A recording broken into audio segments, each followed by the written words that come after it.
Put this in your house and you'll never see flies or mosquitoes again. Takes about an hour. Summer rains and warm temperatures attract a swarm of mosquitoes. Did you know that mosquitoes and flies are most active when the temperature rises above 80 degrees Fahrenheit? With so many diseases spread by mosquitoes, nothing beats knowing how to protect yourself and your family from these vexing insects. The mosquitoes and flies simply vanished after we tried this recipe. That is why we want to teach you this trick. You'll learn how to make a natural recipe in today's video, to eliminate mosquitoes and ants in the home.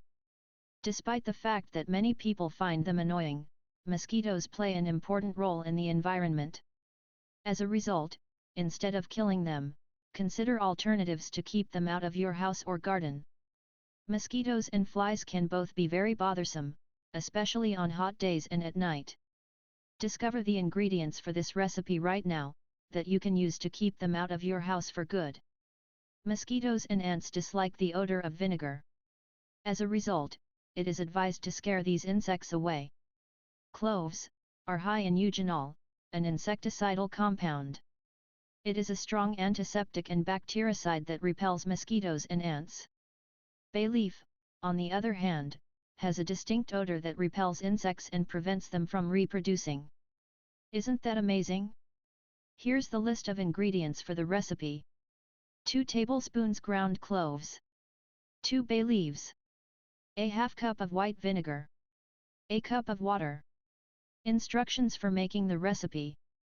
Boil the water in a pot with the cloves and bay leaves for 10 minutes. Allow it to cool after that. Strain it, then add the white vinegar and mix thoroughly. Put the solution in a spray bottle and you're done. Because it smells like cloves, you can use it to clean the dining table. Spray the floor, the dishwasher, the countertops, the sofa, and the area near the windows.